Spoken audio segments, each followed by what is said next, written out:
Jericho Rosales at Janine Gutierrez, pwede na nga bang magpakasal?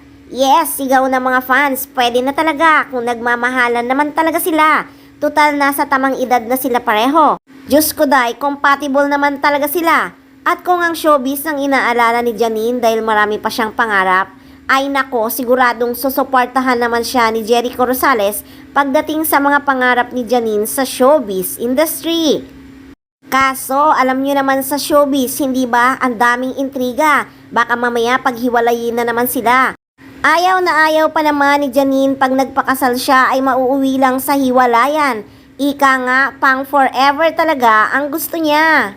Pero bakit naman si Marian Rivera at Dingdong Dantes, di ba? Talagang happy family sila. Nako, pag nagkataon masaya ang life ni Eko kasi swak na swak talaga sila ni Janine. Sa height pa lang at pareho silang moreno at morena. Pati ang kanilang mga ugali. Bagay na bagay talaga sila. At sabi pa nga ni Eko, ano pa nga ba daw ang hahanapin mo kay Janine Gutierrez?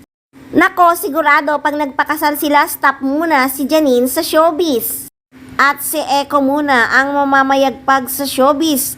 Magaling naman siyang aktor, parang Boyet De Leon. Anyway, inaabangan na sila sa Penfrancia Festival sa Naga, Bicol. Super duper excited na nga ang mga fans doon na makitang magkasama ang Ekonin. Nagbiro pa nga ang isang fan, sana daw kantahin nila yung Stupid Love. Hay nako, enjoy na enjoy kasi sila nung kinanta yon ni Janine ng birthday ni Jericho.